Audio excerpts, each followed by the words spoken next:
One. Hello and welcome back to the Boys Upstairs show. This is the Wild Card Round show. Woo! Welcome back, everyone. Hope everyone had a great holiday. Happy New Year to all. We are now in the year of our Lord 2026. Apologies for not being live on the air for week 17 and 18, but we didn't really miss too much besides a few shootouts here and there and some seeding games and whatnot. But it lets everyone rest and recharge. Get here for what really matters, and that's playoff football.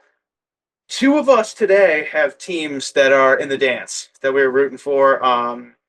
We are very sorry for Nixon in two ways, in that the Ravens lost and the Ravens not covering versus the Steelers is what lost him first place in our pick competition. So that was fun, and I am the king.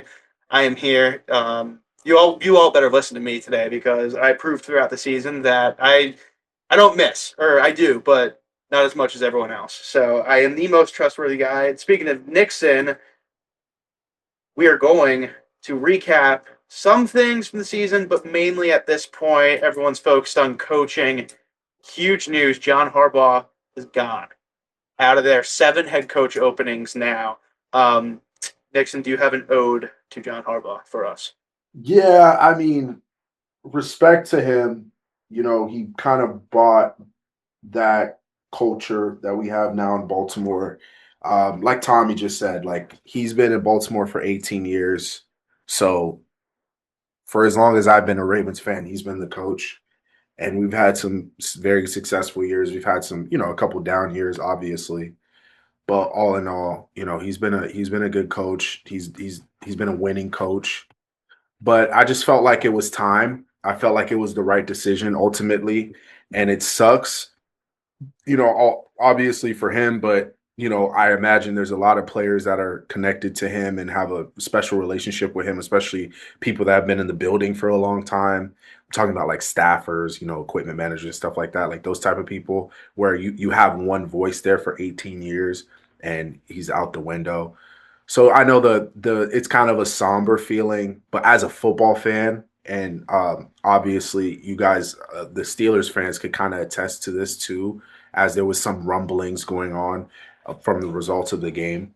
When you have one voice for so long, I feel like sometimes the message can get a little stale, especially when in the case of the Ravens, where you have these otherworldly expectations for the last 4 or 5 seasons and they haven't been met. There's been situations where it's been player error, but in my humble opinion, I feel like when you have continuous player error, it doesn't necessarily have to be a schematics error, but I feel like there's certain teams that get it done in the big moments, and when you constantly have teams that crumble in the big moments, I feel like that's a culture thing. And you see it year after year after year after year. It's a culture thing at that point. And when there's a culture issue, ultimately you have to change the head of the culture. You have to cut the head off the snake. And it sucks that it had to be hardball, but it was time. It was time. Yeah. Nixon, I feel bad that this come to this with the Ravens. In all honesty, I feel like that game, both of the coaches were just that was a coach from my job game. They No, literally. What I said in the chat with the field goal, bro, that literally is what it was, bro. It was either if he made it, Tomlin was going to get fired. If he missed it, Harbaugh was getting fired. Like that was what was going to happen. yeah, and in my opinion, bro, I think it sucks. Like you never, I love Mike Tomlin. Like seeing him as a coach. Same thing with Harbaugh. Like I admire him as a coach. Always been there since I was growing up and watching football. So it's like you said, he's been there for 18 years. Majority of us are like low 20s, high mid 20s or whatever. So it's basically been our entire life. Same for Mike Tomlin. So it is sad to see them go. But like you said, I just feel like it's not even as if like John Harbaugh's or the Harbaugh's doing anything bad. But I just feel like it's just like you said, it's just time. Like he's just been there for so long and they have these Super Bowl expectations the past 5 years. Same thing with the Steelers fans too. I feel like they feel as if they have a winning season. Some seasons they'll go like win the first 8, 7 games, and now they're thinking Super Bowl. And those are other really expectations on Mike Tomlin and Harbaugh. So no, not to them at all as coaches or the people that they are or the culture that Harbaugh brings. But like you said, it's sad, but it's just time for both of them. Yeah, I'll agree. just give my thoughts real quick too. Like I mean, obviously I don't know. Like this is just my opinion. There's no universe where Tomlin was going to get fired. Maybe like there's the rumor that he might want to go to TV. I don't believe that for a second, just because of how much he like eats, sleeps, breathes football. I can't see him not being involved on a football team, day to day, like having to go to production meetings and do that type shit. I don't think that interests him. I don't know though. I'm just assuming. I was shocked though. Like just as much, probably not as much, but pretty much the same amount that I thought there was no chance that Tom was going to get fired. I didn't think that Harbaugh was going to get fired either. Like you kind of saw it a couple years ago with Rabel getting fired from the Titans. He immediately gets hired. Well, not immediately. Next year he gets hired. They immediately are good. And he's, right back at the top of the conference, the AFC with the Patriots now. So good coaches are hard to come by. Like Sam can attest to that. He's been through like 6 in the last 2 years. And now he's got a good one, hopefully. So, you want to try to keep those when you have them. And yeah, 20 years is a long time, but like, I don't know what the next step is. Like, yeah, you fire Harbaugh, he's the scapegoat. Now what? Like, you lose in the playoffs again next year to the Bills or the Chiefs or whoever, and now you're like, oh, maybe we should have kept Harbaugh. Like, I just don't think that firing Harbaugh like solves the issues for the Ravens, and I don't know what does. Like, the reason that he gets fired is because Tyler Lute makes or misses a 44-yard field goal. Like, that doesn't seem fair to me. It's like if he would have made that field goal and you guys lose in the first round to Houston, would you fire him then? Like you still made the playoffs. It's like what was the line? Like so in that way, like it seems like they were just already gonna fire him regardless. Like unless you guys went and won the Super Bowl or maybe made the AFC championship again. But it's like I don't know what that solves really. And I don't know. It's weird. Like I think that the Ravens are in a tough spot, kind of similar to the 76ers, honestly. Like, yeah, you're good for every year you make to some version of the playoffs, and then you lose. And it's like no one really takes you seriously.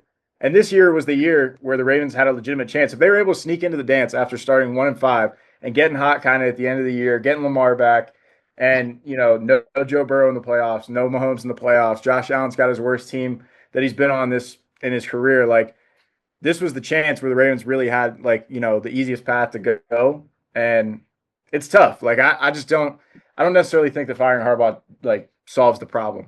And I don't know who's going to come in and make them a team that is going to be able to go farther than they would have with Harbaugh. I don't know the That's answer. what I was gonna say. Is that it's gonna be so weird seeing someone else with a Ravens hoodie and a headset on, and come September next year. But the one last thing I was gonna say that yeah, it's right. I mean, we said season recap. It's sorry, it's just basically a recap from Sunday Night Football last week. The difference between the coaching situation and like the hot seat levels of Harbaugh and Tomlin was Tomlin's thing is everyone knows obviously was he never had a losing record, and that was his thing. I feel like there was a lot more times in the Tomlin era where, especially as of recent, where he had a team that was just not really built to compete, and they somehow scrapped out 9, 10 wins every year. What I think did Harbaugh in was since what 21, 22 every year now. 19, really. Let's be honest. 19, Yeah, they were the number one seed. since then it's been every year it's almost like a Super Bowl or bust mentality, and they just haven't got it done, and coming that much shorter given the circumstances this year. You lose Lamar for half the season, it comes down to a field goal. I think it was just I think it was more of a cut bait while you can and not wait, because if you go into next year and you have that start like that again, you're looking at like another just kind of season from nowhere. I think that makes it a lot tougher, and you got a lot of candidates in the cycle right now. There's going to be a lot of movement, especially like in the college game. Even there's guys moving around, so I think they probably just felt the timing was right. But One more thing, since that, like you said, like it was basically just Sunday Night Football recap. The only other game that meant anything really, like, and truly, I guess you could kind of say the 49ers game too, but that NFC South debacle that happened, that's bad for football. I don't know how we fix that, because you would have to change some rulings of how whatever, like division record and all that shit matters. But like if you have a win or go home game, that team that wins should be the one that goes and not goes home. Like yeah, having Baker sitting on his couch, like like sweating watching the fucking Falcons game, which mean nothing except Raheem's job, I guess, kind of, but not even. Like that's bad for football. It shouldn't happen. But Yeah, I agree, and then the fact that I think that the tiebreaker system needs to be altered a little bit, even though it benefited my squad greatly. But we'll cap the rest now. John Harbaugh, we have the watch, and we'll see you in Valhalla. Best of luck to you in the future. Um, One more thing I will say, I think that how Tommy was saying about like where do the Ravens go from here. I do feel like, and I feel like it's the Steelers and the Ravens, but it does come down to I don't know what the ladder is in Pittsburgh and Baltimore when it comes to attaining players or like making trades or whatever the cost may be. But I do feel as if the Ravens have always been there. Same thing with the Steelers in terms of coaching and like schematics or whatever. Like they had the hardcore like personality, I would say. But me thinking like for the Ravens perspective, I feel like the reason why Harbaugh got fired, and one thing I will say also is I feel like Mike Tomlin's seat was hotter than Harbaugh's, but I feel like Harbaugh got fired because of the fact that he just simply wasn't getting Lamar help. Like we can all sit here and say Derrick Henry obviously carried the Ravens season and the past season since he's been on the team, but he just hasn't gotten him any receivers. Like we haven't seen any big name receivers since I don't know who like you could say Zay Flowers, but like, they got DeAndre Hopkins' corpse. that's terrible. That's terrible. And it's like every year I feel like that's what the yeah, case is. Rashad Bateman was supposed to be the fix to that, but we also I mean, like I believed it. the thing is though, like for up until Zay Flowers came on and he became like the true number one, the Ravens were still like the number one seed in the AFC with no wide receivers. Like they just they But you gotta think completely again, that's when Lamar was like truly in his prime. Like he could do yeah. shit like, all right, like we have no one on this team. I could just carry us like on some Josh Allen type of shit. But Well, that was also when they were in the Greg Roman offense. Really was not Yeah, it was like setting wide receivers up to be it was Arthur Smith basically. It was fucking yeah exactly tight ends, two running backs. And I don't know. I mean, like that's what got him canned. The Ravens have Derrick Henry where he's not washed for probably a year or two more. So you got to capitalize on that if you can.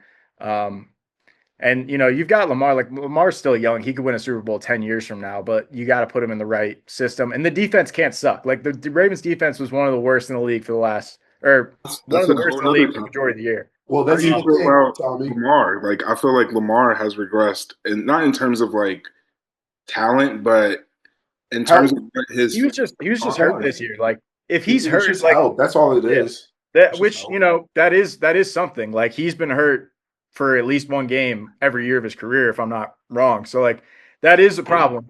But at some point, like you're gonna probably have like at least one healthy Lamar year or relatively healthy, and you got to capitalize on that chance. Like it's hard to win in the NFL. Like it's not like, oh, we have the best player in the league, so we're just gonna win it all, unless you're the Chiefs and you got voodoo magic or whatever. But like, I mean, to close out the topic, I know we've been harping on this a little while, but I just did want to say the point that was brought up with the defense, to me, as a fan of the team, is what's really important. As we're looking for a new coach, I want a defensive-minded coach. That's been the culture in Baltimore since forever.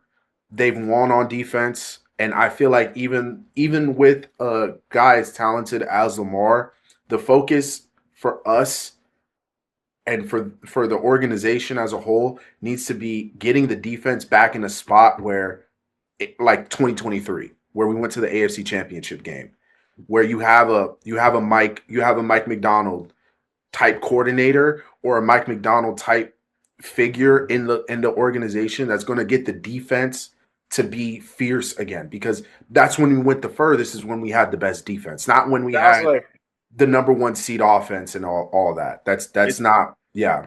It sounds like you're looking for a guy like. It sounds like you're looking for a guy like Matt Eberflus. That. Now we're talking. Now we are talking. All right, let's pick some games. Fuck yeah. All right, we have a lot to get to here. We talked way too much about John Harbaugh. Sorry, John. We love you, but game one, and everyone knows this is personal for me. The Packers are going to Chicago again for the second time in about a month, and they're playing each other for about the third time in 6 weeks. Bears are 1.5 point favorites. Total's 46.5. Not really any difference in line from last time we picked. Not really much difference in personnel either. With that, I guess Malik Willis is out, which could be pretty important for the Bears if Love goes down again, because Willis diced them up better than Love did. But listen, guys, I'm not going to say anything here that you haven't heard me say in the last two times we picked this game, so I'll keep it rather brief. Um, Obviously, I'm picking the Bears. I'm only going to go Bears -1.5. You got to win this game. I like the mindset. I like the mentality that they've been going into this with. Is that and you kind of see it as proof after last year what you saw with Washington. No offense to them, but it's like you can't really sit back and be like, "Oh, we're playing with house money. We got plenty of time." No, you never know what can happen in one season in the NFL. So you got to go and give it your best shot. And I think Ben Johnson's done a good job of iterating that. And I think the players are kind of getting on the same page with it. That being said, the one thing that the Bears need to do, and I believe they will win this game, you can't you can't come out and not score for the first quarter and a half and play soft defense and get your offense on the field three times. So they did against Detroit. Not that that game really mattered that much, but they've been doing it a lot this season where they go out and go three and out, give up a 10-minute drive, even if it results in a turnover, field goal, whatever, go three and out again. They can't do that. I think if the Bears come out here, Caleb starts throwing some 10-yard completions, getting the run game going early, and they put up some points early. I'm thinking two scores in the first three drives, they win this ball game. Because I think when they score, it gives the defense a little bit of a spark, as opposed to kind of sitting out there and being like, "Can we not give up a touchdown, please?" And that makes them a little more comfortable going for the ball, which is, as everyone knows, what the Bears D is doing best this year is getting after the football and taking the football away. And I think they're going to need to do that as well. They're 9-0 this year when they turn the ball over, or when they take the ball away two or more times. But yeah, I think if they can score in two of those first three drives, and it's kind of, I forget the old baseball saying or whatever, but like the first three pitches of a count. But uh, you know what I mean. They got to get started early. We can't go into halftime down 10 points or with 3 points on the board. You just can't do that. It's playoff football. I know it's been the theme this year that the comeback kids, they're never out of it. You saw it last week with Detroit. You saw it in both Green Bay games where they're just dead in the water at halftime and they come and turn it on. It's not going to work in the playoffs. It's worked for some teams in very rare occasions, but you can't prey on that magic to happen. Um, and I think Green Bay's knocked up. And I was saying this to a bunch of my friends. I don't care if they trot out Clayton Tune and a backup quarterback and a fourth string quarterback at wide receiver. It's Packers Bears. It's going to be competitive. The Packers will bring their best game. LaFleur will be at the top of his scheme game. It's going to be tight. I hate it. I hate everything about this. And they're down. We're winning. I'll keep mine short and sweet. I have two things. One, they say playoffs is all about momentum and how you end the regular season. From personal experience, I know the Steelers have infamously, you know what I'm Infamously, trying to say. infamously. Yeah. Yeah. Limped into the playoffs and then have gotten their asses whooped. I feel like Packers are kind of doing a similar thing. Lost the last four. They don't look like the team they looked like in November, December, who everyone was scared of. They're 9-7, which is pretty ass. Everyone's saying Panthers shouldn't be in the playoffs. They look bad. Like I think the Packers look worse. Honestly, and to that point, the Bears won two of the last four, which isn't great, but it isn't terrible. And I think the other point is home field advantage. I think is going to play a huge point in this game, especially this historic matchup. Having it in Chicago, I think is going to be huge. So, yeah, those are my points. I didn't pick a team, but Yeah, that's an important part of it. Go great analysis, but I'm taking the Bears. Yeah. let's do it. I think everyone's taking the Bears. Spoiler alert, Yeah, but I'm taking the Bears too. I feel like I don't. You know, this show has been aired for a long time, and you know we have a upstanding beef with the Packers fan base, and I'm gonna keep it going. Fuck the Packers. I don't like them. I don't like Jordan Love. I don't like how they win by the power of friendship, and I don't like how they're a roller coaster team. One night they're up, the next night Jordan Love sucks. So I'm running with the Bears here. I feel like in terms of the Packers, what their strong suit was when they got Micah, and it didn't matter how roller coaster their offense was. Micah Parsons could go get you a sack, and he's gonna basically shut down half of a field for you. So with him being out, I feel like they're in panic mode in terms of defensive wise. Um, the Bears, they're like Sam said, their main struggle is the fact that they're also inconsistent sometimes, but inconsistency brings clutch games, and if you can win clutch games, you know how that goes. We saw that with the Vikings, and they won clutch games. So I just feel like the Packers in this stage of just right now, I just feel like the Bears are the better team. Jordan Love is coming off an injury. That's not anything that anyone wants to hear. They don't have any receivers that are like just complete upright threats to the Bears. So, I mean, you got Christian Watson, Jaden Reed, et cetera, but it's nothing that the DBs on the Chicago Bears can't handle. So it's definitely going to come down to, like Sam said, if you can put up 21, you win. Simple as that. Or if you can put up more than 21, you definitely could like guarantee yourself a win. So Bears money line, Bears spread to be a tight one, but um, I don't know. I could see this game ending 21 to like 13, Bears winning. And that's if the Bears have problems on offense. Like I could definitely see the Bears clicking on all 10 and just outright blowout. So yeah, Bears money line. Good. Yeah, I mean, like Sam said, everybody's picking the Bears, so I'm taking the Bears, and my reasoning is just Packers are super injured, especially on defense. Bears offense, even though they struggled last week, um, I trust them and Caleb Williams and a Ben Johnson led team um, more than I trust, Jordan Love. And I know this is going to be Caleb's first time in the playoffs, but the reason why I'm saying that is because of what I've seen out of Ben Johnson and this team in the regular season. Like Cam brought up, this team has had inconsistencies on offense, but for some weird, whatever the hell reason, they find a way to win games. And that's what it boils down to in the playoffs. This team has had a plethora of examples of times where they have been like dead. Nobody thinks they're going to win the game, and somehow they just win the game. And that's all it takes. So I'm going to take the team that's done that consistently throughout the year rather than the team that's been, injured and their half of their defense is out right now. I'm going to take the team that's been winning. So shout out to the Bears, bear down. Yeah, I'll keep it brief. Bears money line, Bears spread, Bears all that. I'll just bring some data to not repeat the same shit that's already been said.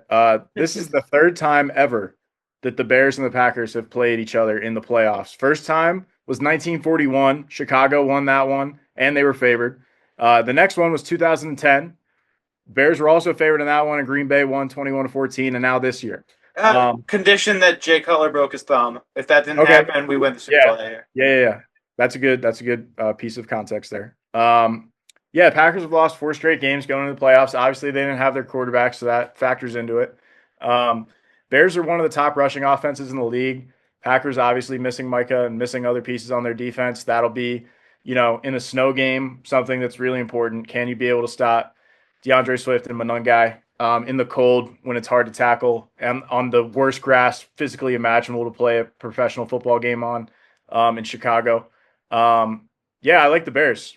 The Bears find a way. Caleb leads the NFL in fourth quarter comebacks.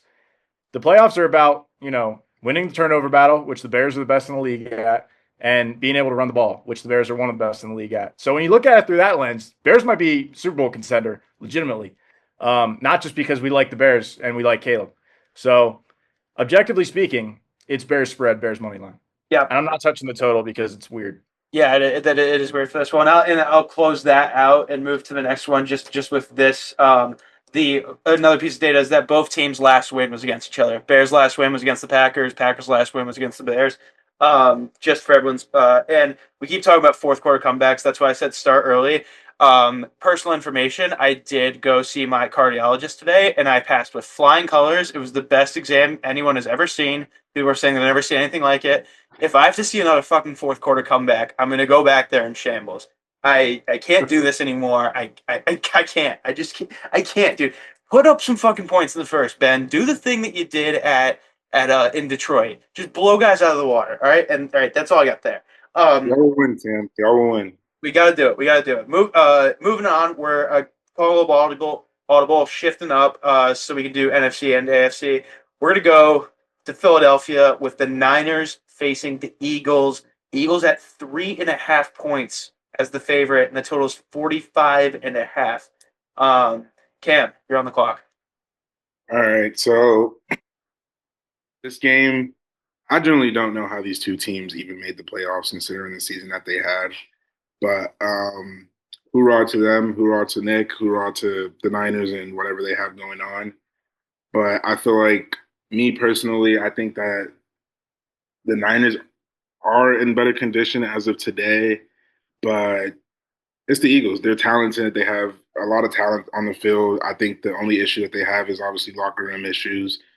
We've seen them at times put up 6 points, 13 points in a singular game. Jalen Hurts just acts like he doesn't know how to play quarterback anymore.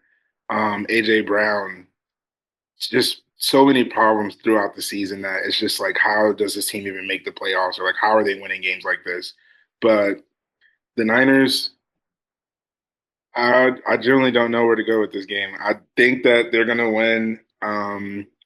You could rely on their run game. The Eagles, they have a very big presence on the defensive line. But the Niners, I feel like they have the ability to just decimate that, give the ball to McCaffrey, and just get five a pop every handoff. So I do feel like the Niners are going to win. The Eagles obviously have trouble on offense, and that's not going to go well when you are going up against a Niners defense. Without even a Fred Warner, they've been looking pretty scary still. So it'll be interesting to see how that goes. I like the under of this game, considering it's just two offenses that one, the Niners don't really have that many weapons, I would say. The biggest threat is probably Jennings, and that's not really too much of a threat. You got the great Pearsall as well, but like I said, not too much of a threat. So hand the ball off.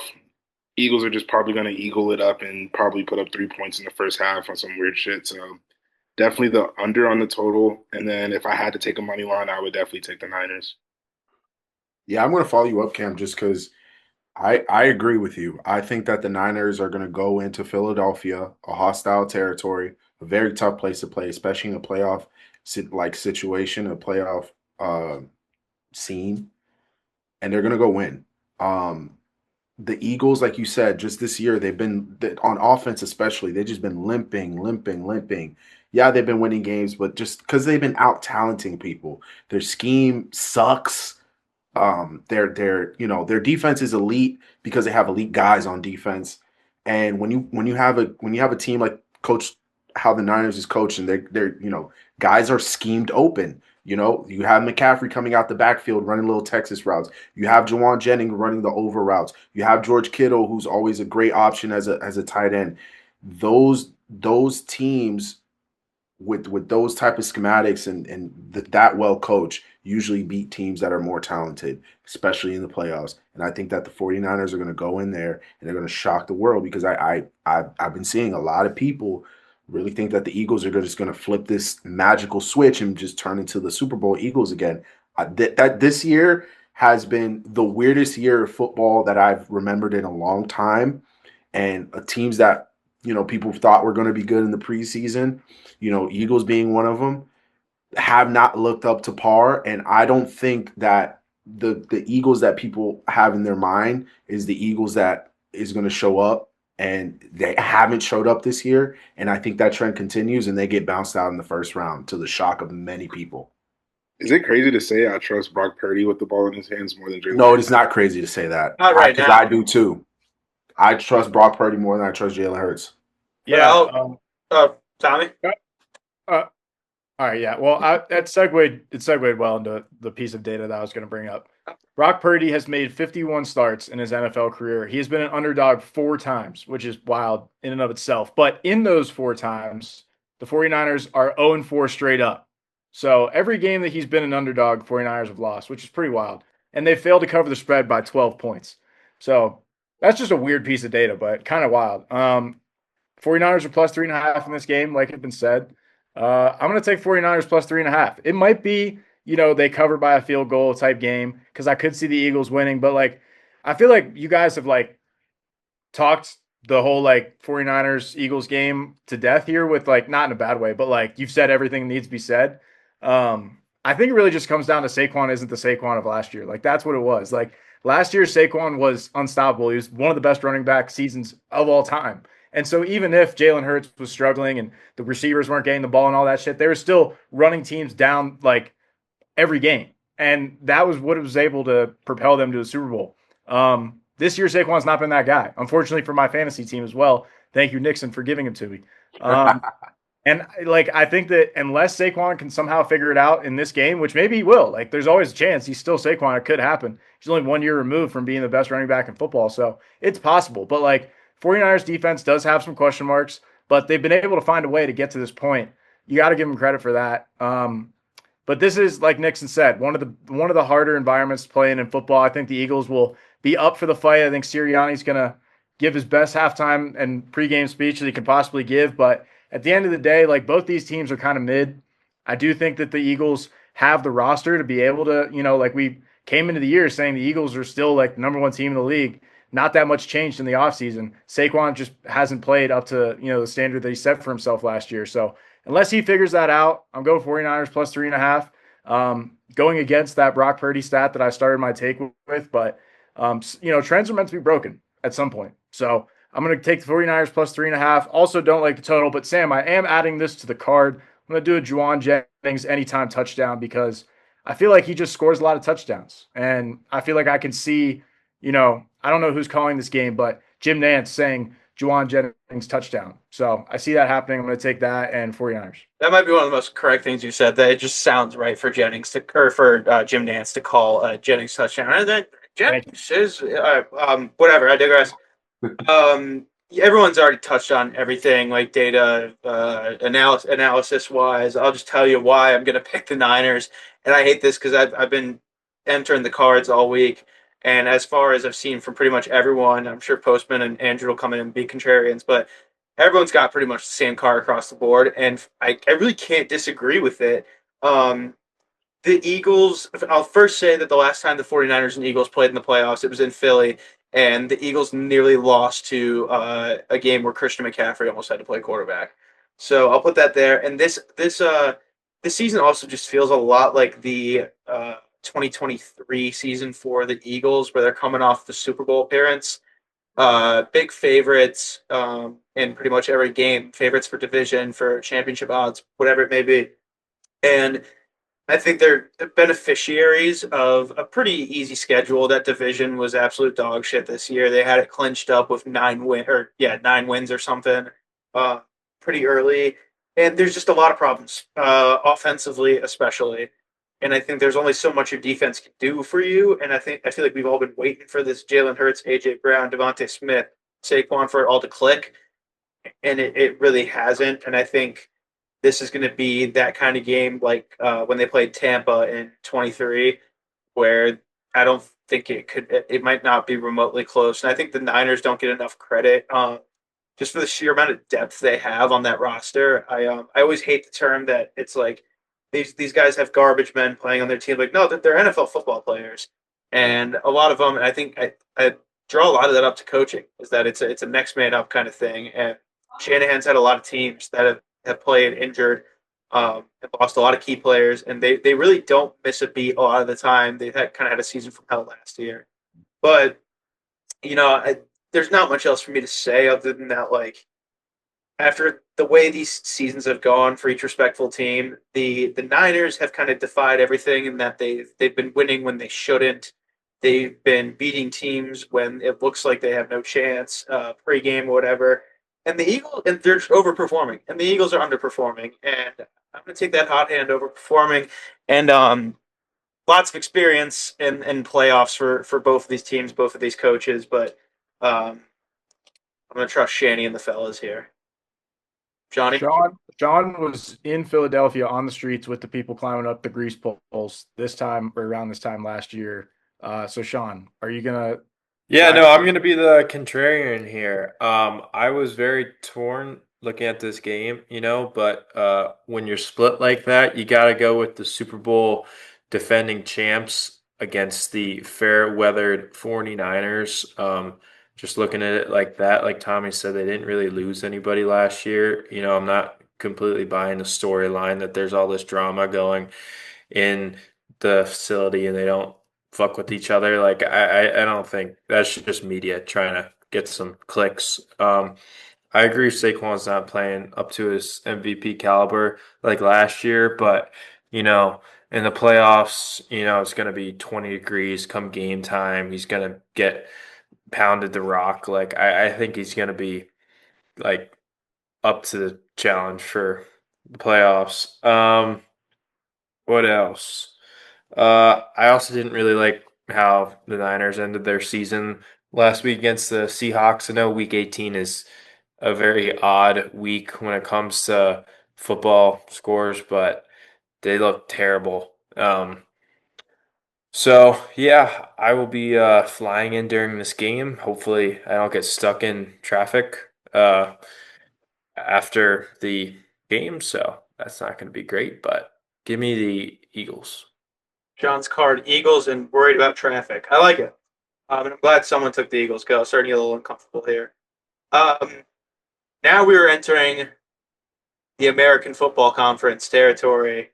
AFC wild card, and that starts on Sunday at 1 o'clock in the purgatory playoff window that they just put the game that the least amount of people are going to watch.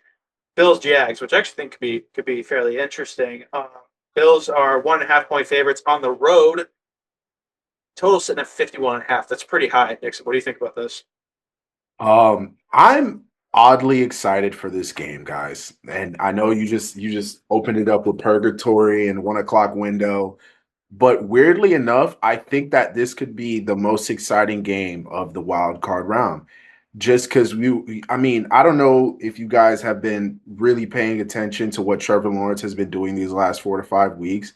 That guy is absolutely red hot. He is shredding it. I think that's why the total set so high, and that's why I'm going to take the over because I think Josh Allen is going to do Josh Allen things. He's going to make the plays.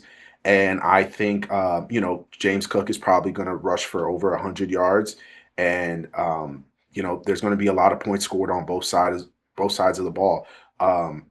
What's that Jags receiver? Parker Washington. What a receiver. Yeah. What a receiver. I listen, I hadn't heard about him at all before the year started.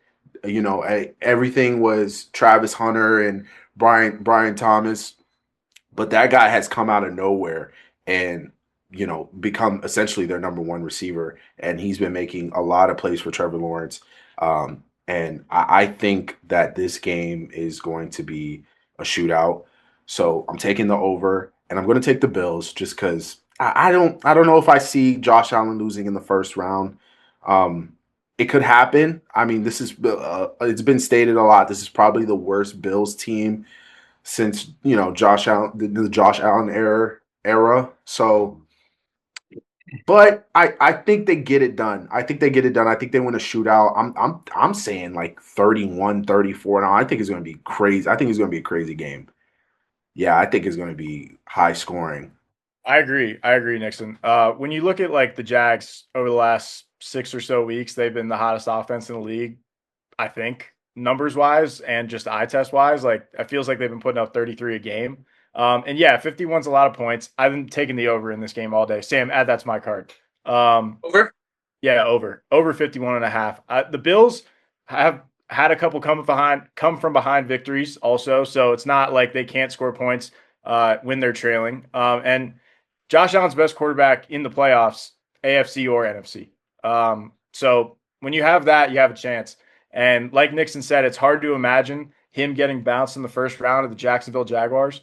But maybe this is the Jaguars of 2017, where they go on a little run, make the AFC Championship game. It's wide open this year, so it's possible. And they're the hottest team, or one of the hottest teams coming into the dance. I could see this being, like Nixon said, the best game of the weekend.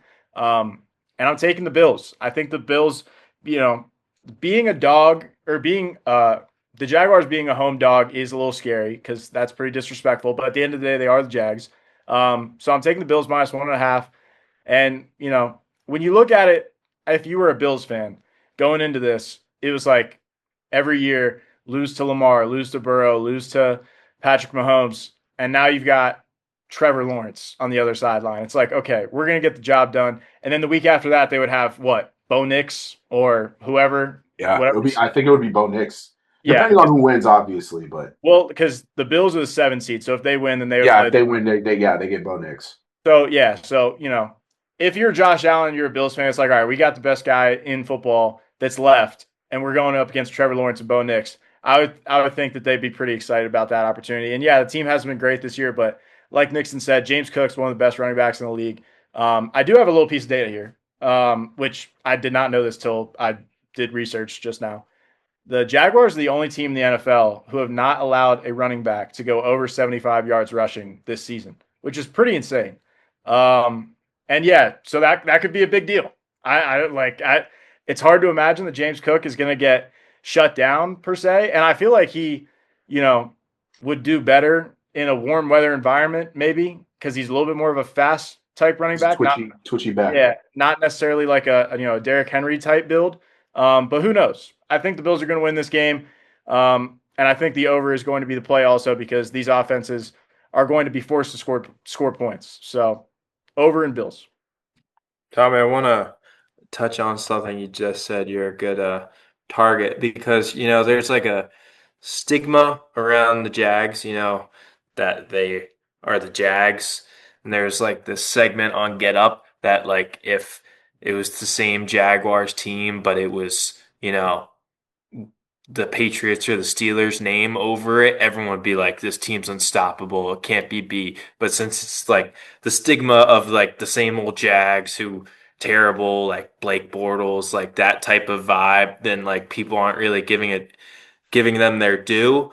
Like I saw an interview with Jeff Saturday the other day, and he's giving like his take how like everyone's saying this is Allen's best chance to get in because Lamar and Burrow and Mahomes are out. But, like the Jags are scary. They've won 8 straight. They've beaten some good ass teams. Like they're a powerhouse. All those stats Tommy threw out, like they got a great defense. ETN's playing his best ball he's ever played. They just got some good guys on the roster. So I'm taking the Jags here. Yeah, no, I mean, I see what you're saying there. Like, I don't disagree with that, but you could also kind of inverse that and be like, last year, the Chiefs were on paper like not a good team, but everybody is still afraid of them when they got in the playoffs because they had the name Chiefs attached to them and they made it to the Super Bowl. Yeah, they got, blown out in the Super Bowl, but they still made it there. So I do think that culture and like past, history of being good or not being good does kind of come into play in the playoffs because of confidence. And the only time that Trevor Lawrence has ever been in the playoffs, he threw, 4 interceptions and lost to the Chargers in that What game. was it? A 27-point comeback? Yeah, so That's I'm sure that he's super excited to try to break that stigma, but that's the only taste in our mouths that we have of the Jags, this version of the Jags in the playoffs. So it's hard to believe in them per se, but I'm glad that you took them, Sean, because now we're not all going to take the Bills. I'm gonna follow up Sean and honestly take the Jags here. Let's go. I genuinely do not believe that the Bills are ready for the defense that they're about to face. And it's crazy just because of the fact that I was looking at the Jags in like their previous games, and they haven't really played anybody that was like jumping off the charts to me with a crazy running back. You got the Titans twice, Colts twice, and Broncos, Cardinals since Jonathan Taylor's a pretty good running back. Jonathan Taylor is a pretty good running back, but it's different when your team is just in shambles and like we know what's coming. We're not scared of Riley Leonard. We're not, and Daniel Jones got hurt that game, so it was just a lot of things were in shambles that game. And we all know the Colts don't win in Jacksonville as well. So I don't know what that's about, but they just haven't really played anyone. And when they do shut down running backs, it also seems like they just let a third string receiver or a second string receiver just go absolutely dog shit crazy. So, for example, they played Are you this. telling me Keon Coleman gonna go crazy? Keon Coleman might go crazy. They Oh played no! Oh no! they played the Chargers, and yes, they shut down whoever the running back was that week. I guess Amarion Hampton or whatever the case may be. But Keenan Allen had 4 receptions for like damn near 60. And that's granted that the Chargers had 6 points. So we go look at another game, look at the Seahawks with an elite running back. They have Kenneth Walker. He had 10 attempts, 34 yards that game. JSN had 162 and 1 TUD on 8 receptions. So every game it just gets uglier and uglier in terms of what their DB play is. And I don't know if that's in terms of Travis Hunter going down or what the case may be, but their DB play scares me. And that's the only thing that I think is going to get them in a hole this game because we all know once Jalen scrambles and does some Josh Allen shit, it's just all wheels are off. Like receivers are running left, running routes you've never seen before in your fucking life. And Jalen can make those throws. So I think if the Jaguars do lose, that's going to be their downfall, just the scramble plays, being able to contain Josh Allen when he gets out of the pocket and being able to just shut down the receivers that they have. Because obviously they're nobodies. This is the worst Bills team in Josh Allen era. But at the same time, Josh Allen can make Khalil Shakir look like the next Tyreek Hill or Keon Coleman look like fucking DK Metcalf. So it'll be interesting to see how their DBs play. I do think in terms of the running back game, they had, like Tommy said, no running back has broke 100 or at least 75, whatever the case may be. But James Cook is probably going to be shut down, and then it's going to be on Jalen to just scramble and create art, basically. So we'll see how it goes. But I like Jags. I'll close this out here in Jacksonville. I dropped my pen, but I am going to take the Bills for honestly it was kind of a toss up in my mind, just like you all touched on it, the with the analytical part of it, like how each team plays, what strengths and weaknesses are. I'm taking the Bills to kind of moral hedge myself because if the Bills win, then I win. That's my pick. If the Bills don't win, I will be glued to the television, glued to my phone, watching the reaction to how bad Josh Allen choked this. All I have heard since the Chiefs and Ravens were in jeopardy of not making the playoffs was how, oh my God, this is Josh Allen's time. This is Josh Allen's time. He has to do it. He has to do it. And in one of the weakest AFC playoff classes in the past 10 years, if he doesn't do it, as our friend of the program, Open Invite Barry McCockner said, he should be arrested. Josh Allen should be arrested if he doesn't do it this year. And I'm already seeing excuses being made for him. And don't make this an anti Josh Allen thing for me. I love Josh Allen. I think he's awesome. The thing is, we can't keep treating him like this top of the barrel Patrick Mahomes esque kind of guy. I sounded like Chris Collinsworth there, but still, you can't keep doing that if he keeps losing. This is his chance. You used his cadence right there, like the way that he paused. I did do the kids, Patrick Mahomes. but what I'm saying is you can't keep treating this guy like he's top of the top, and if he doesn't come through, now's his chance. All I've heard for the past 4 or 5 seasons in the playoffs is, God damn, if Patrick Mahomes didn't exist, Josh Allen would be on Tom Brady levels. Well, now's your chance. Patrick Mahomes doesn't exist right now. Lamar Jackson doesn't exist right now.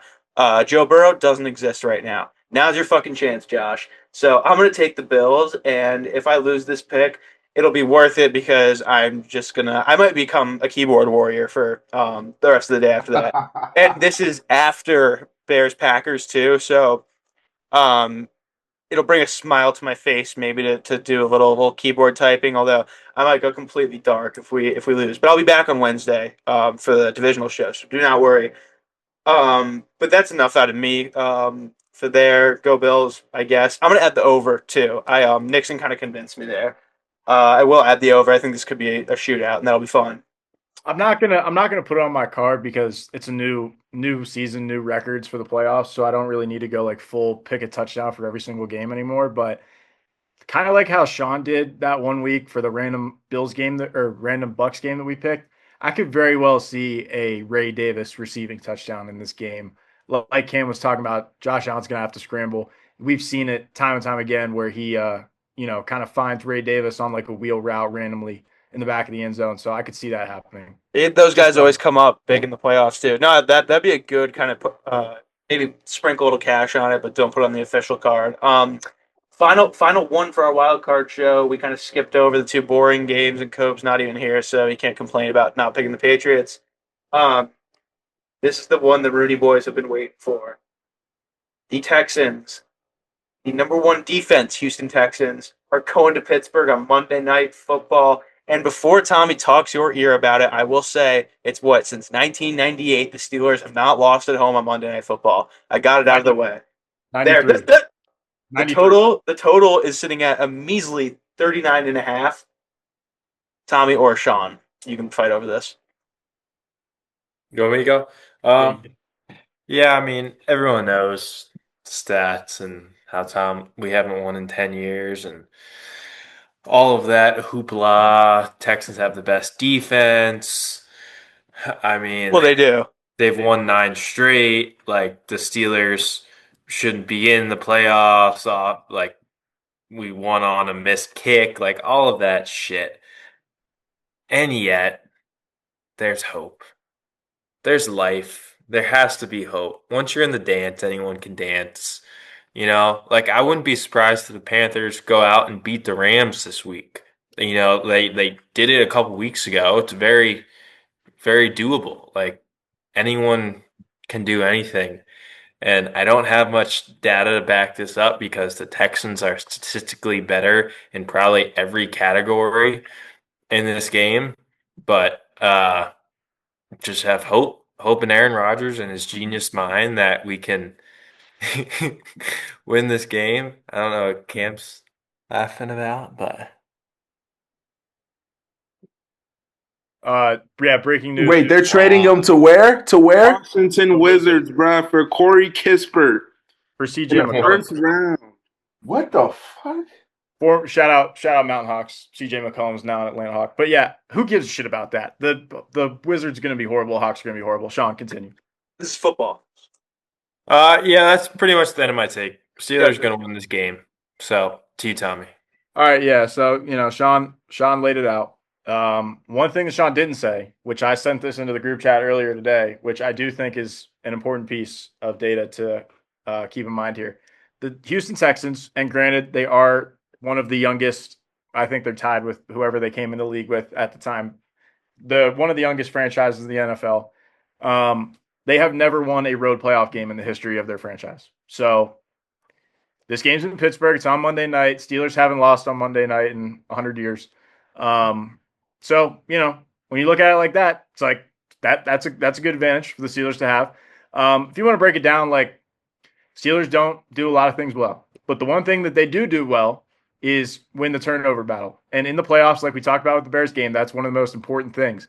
CJ Stroud has a horrible offensive line. CJ Stroud is not great under pressure, which means there's probably going to be some chances for a couple turnovers. And if the Steelers can get those, which they seem to be able to do, they did it last week against Lamar, that's when you get your offense short field and you get set up, to put some points on the board. And, this game is going to be cold weather game. Hopefully Boz, and by the way, it has since come out due to further tape study that field goal that Boz missed at the end of the game was not a miss. It was blocked.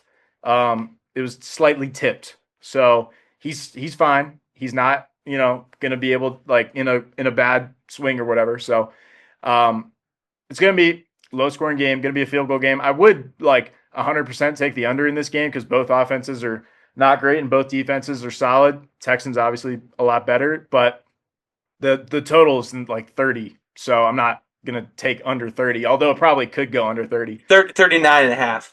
Oh, it's 39.5? Oh. Yeah. Yeah, I'm going to take under 39.5. Yeah, you got it. Yeah, I could see this being 17-13 for sure.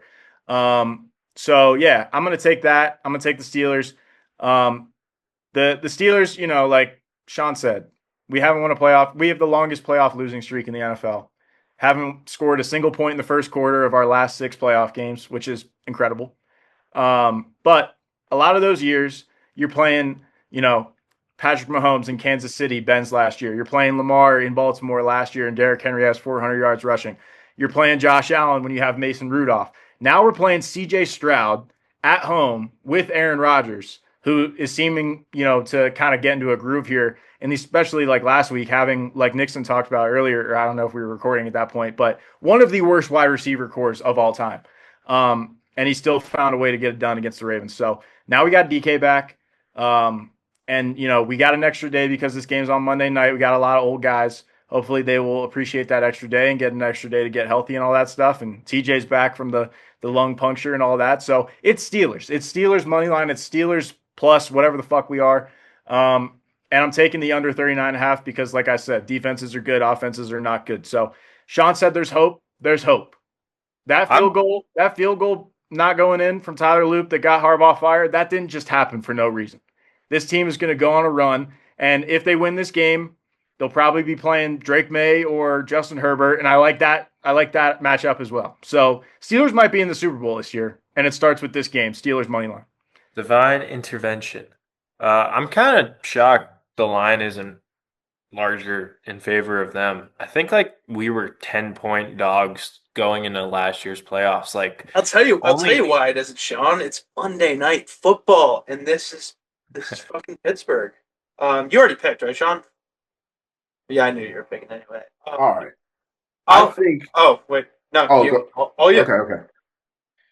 No, I understand the Rooney boys. I get it.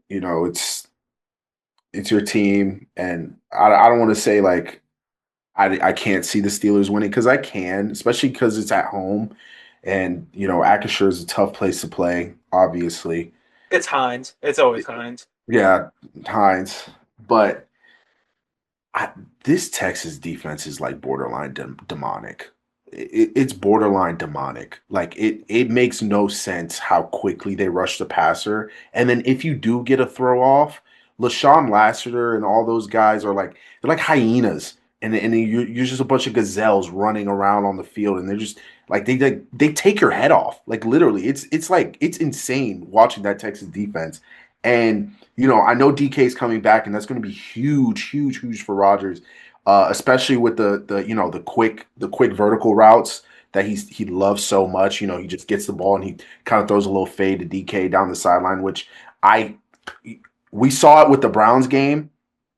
I think they're going to have a similar game plan where it's just like, let's get the ball out of this motherfucker's hands immediately. Like, let's not, try anything deep over the middle. Let's get the ball, spot routes, spacing concepts, little flat routes to Kenneth Gainwell. My thing is, and the Browns kind of prove that too. If you can tackle, which the Ravens did not do, if you can tackle in space, you will limit them yardage wise because that's their offense. Basically, it's getting it out quick to the running back and hoping he makes a guy miss and then gets 8 yards, gets 12 yards, gets 10 yards. Because if he doesn't make that first guy miss, it's a 2-yard gain. And we saw that in the Browns game. And this is a better defense. This is a team that's even better, schematically and player personnel wise than the Browns. I feel like it's going to be hard for the Steelers to just move the ball. So that's why I'm taking the under.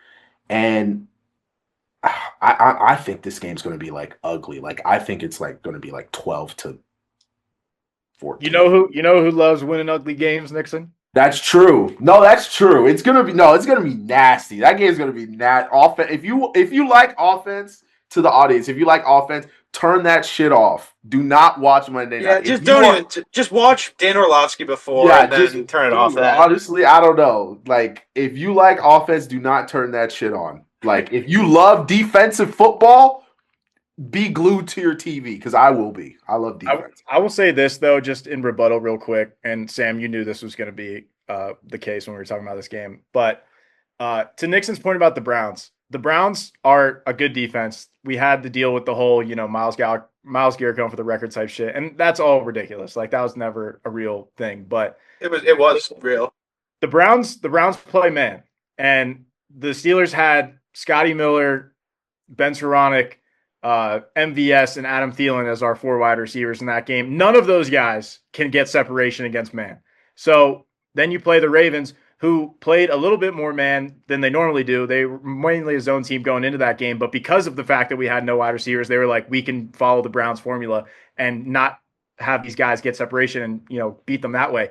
The Texans now have to deal with DK Metcalf, which those previous two teams didn't do. DK can get separation versus man, and the Texans are primarily zone defense, if I remember correctly. So I think that this game will be a little bit different because of that element. And I don't think you can but Nixon is correct that all of our yards come after the catch. Literally, like every single yard that Aaron Rodgers had going into halftime was after the catch.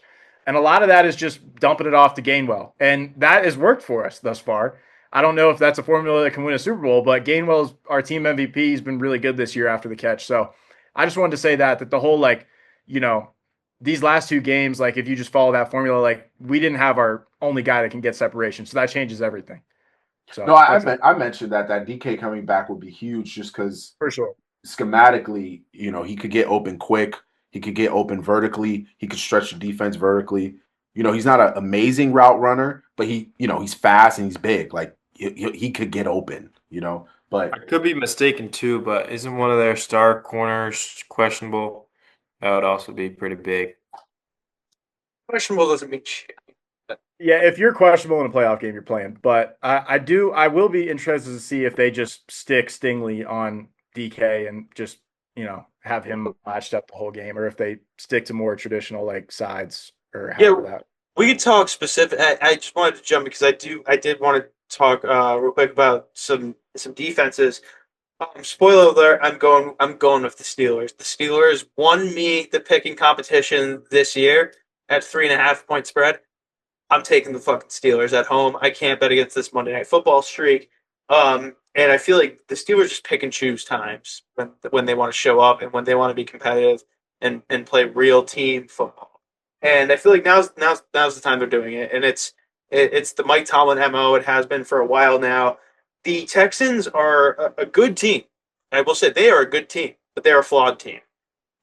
Defensively, they're nearly flawless. And you guys have gotten into that a lot. Nixon did a good job touching on it, tackling it in space. And I think that's I'm not calling myself an expert or a film guru by any means, but when I watch football and the NFL especially, what you see, what separates okay, good to great, the great defenses is there's nowhere you can attack them.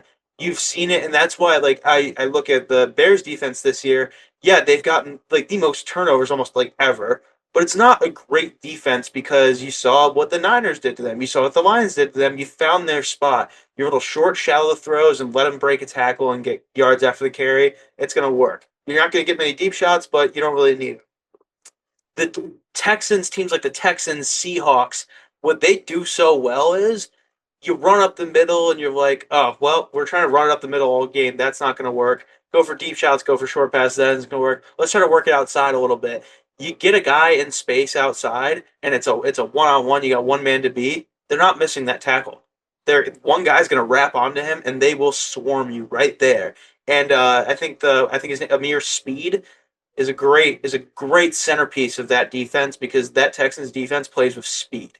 They are everywhere and anywhere all at once. It's very impressive to watch because you don't obviously there's big names there, but that whole unit just a lot of defenses have a weak spot, whether it's their secondary, whether it's the interior pass rush, whether it's the edge rushers, linebackers.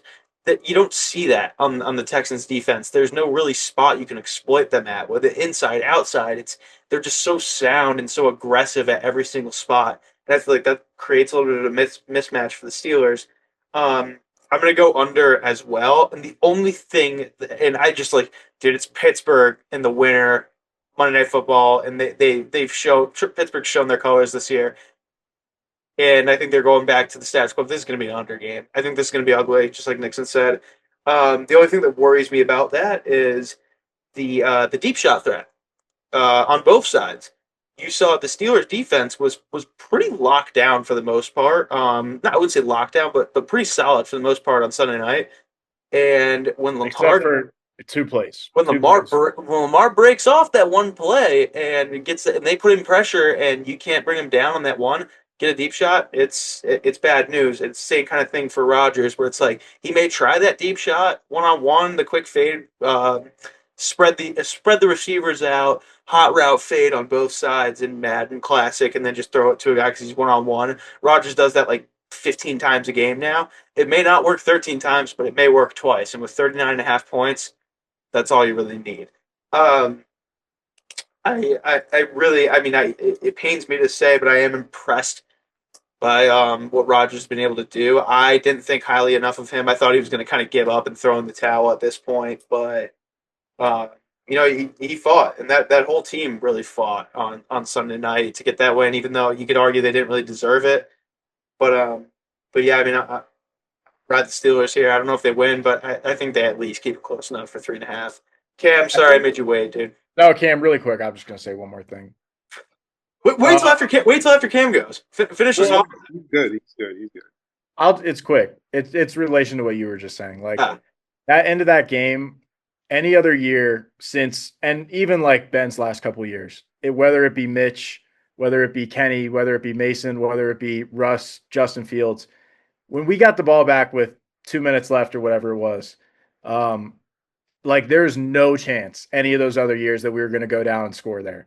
And with Rodgers and a couple of the guys on the team said it after the game, it was like they weren't even concerned. They were like, we've seen him do this so often in 2 minute drill in practice that they were comfortable with that situation and him getting Calvin Austin on that fade route. And yeah, granted, the guy slipped, which helps, but again, God, you know, that's the type of the drive right there where if you can have that moment where it's a gotta have a moment and you have a guy like Rodgers who can go orchestrate that drive, that's all the difference in the world for this team. And the defense has been good enough for the past 4 or 5 years to be in this situation. We just haven't had a guy at quarterback that can make the gotta have it play in the gotta have it moment. And at least last week we did. So I think that's big. But go ahead, Cam. Tommy, before I start, please tell me your parents do not watch this show anymore. I don't know. Sean, do you know? I don't know. Yeah, don't I worry, think my Cam. dad. If you say anything crazy, I can cut it for you. I think my. I think they still watch the clips. Why? Are Mr. you? Tom, close your ears because this game is going to be absolutely abysmal for the Steelers. Um, Yeesh. I genuinely think there is not a chance in living heaven or hell that you guys beat the Texans. In terms of that Ravens game, it was a great game. I did think the Steelers was going to win that game. I don't think it should have been that close at all. I think you guys should have won by at least 2 touchdowns. And I will say the Ravens defense, Cal Hamilton went down. It was just abysmal. I knew it was bad when I saw TJ Tampa on the field, and he deserves zero clock at all with all the DBs that the Ravens have. So it's going to be interesting in my terms. I think that this Texans defense is going to give Aaron Rodgers absolute hell. He's going to be running for his life. Daniel Hunter's on the one side of the football, and you got, like Sam said, speed. The DB Stingley, Lassiter, whatever the fuck his name is, Kamari Lassiter. He's flying around. So Jalen Petrie is another underrated guy. that's three Petries, DBs. that boy a headhunter. Oh yeah, So Al Shahir is the real headhunter. but I don't think Aaron Rodgers is going to have the know-how. In all honesty, not even like the ability to just run around or scramble or avoid tackles. And this, God forbid, but this He had a 20-yard run against the Ravens, which is the longest run by a 42-year-old in like 20 years. So Tom, you want to hear a little fact about that?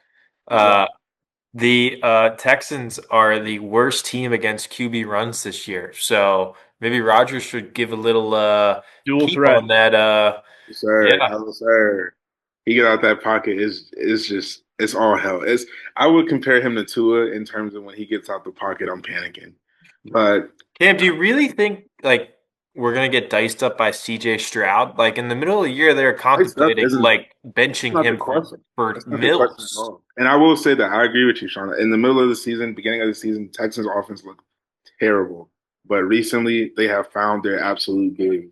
And it's not even like you need to be in your groove to be on that Texas team. They have talent. They have Nico Collins. They have CJ Stroud. They have other receivers on that team that can go and make plays, even tight ends at that. So it's just a matter of Their running back group is like below par. Like Woody Marks has like 700 rushing yards this year. Like that's that's fine. that's not good. They don't have a rushing attack. They barely have a passing attack. Like I agree, their defense is the best in the league, but I don't think they're gonna score 4 touchdowns on us with their offense. They scored 3 touchdowns. They win this game, in my I opinion. agree. I don't think they're going to score 3 touchdowns, but first team to 20. If you score 20 in this game, you're winning. Win this game. Point blank period. I don't think there's going to be 3 touchdowns scored between both teams. I agree. That's the thing. This is a prime candidate for a first half under game. Although with that total, the first half under is going to be at like 12. And that's the thing. I don't even like the under of this game.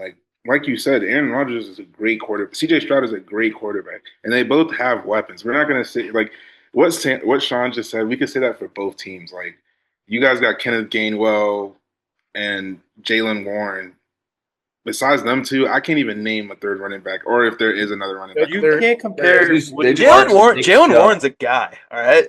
Yeah, no, I mean, like these teams are both pretty similar. Like they both are, they're both pretty bad, not bad, but like average passing attacks, solid running game, not like something to write home about, and then defense. And yeah, the Texans are better defense, but Steelers defense is very opportunistic in terms of turnovers, which is what wins you games. So that's why we're in this position. But this game is going to be, like Nixon said, defensive powerhouse of if you like defense, get the lube out.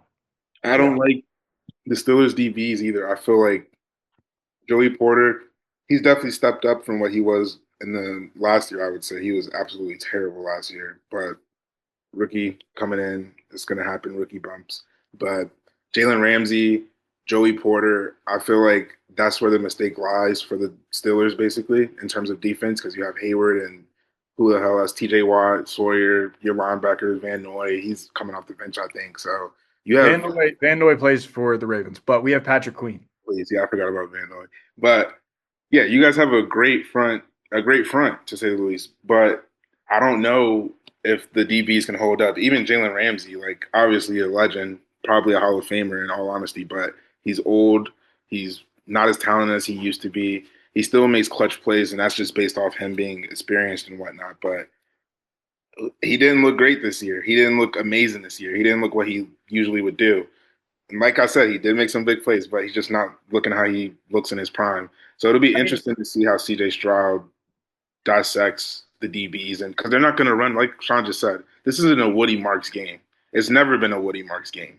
So they're going to have to move the ball through the air. And that's going to go to Nico Collins, their tight ends. They have great tight ends, great receivers.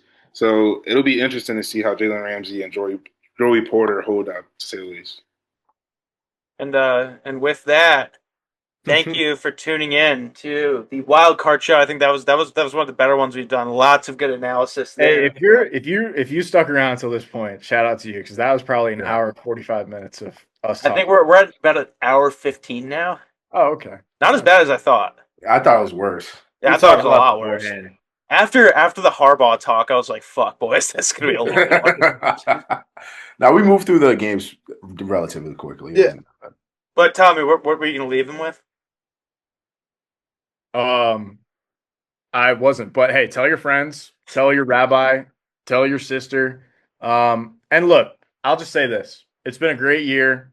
We've got 4 or 5 more weeks of football left. Cam had 3 teams in the dance this year, or possible for the dance this year. None of them made it. And now he doesn't get to watch any of his 3 teams anymore. So if your team's still alive, or even if your team's not alive, let's enjoy football while we have it. And this is, potentially going to be one of the most exciting playoffs that we've ever seen in our lifetimes, just because of the fact that all of the teams that we thought were going to be good aren't good. A lot of the teams that we thought were going to be bad are good. So who knows what's going to happen? So let's enjoy. It's Chicago.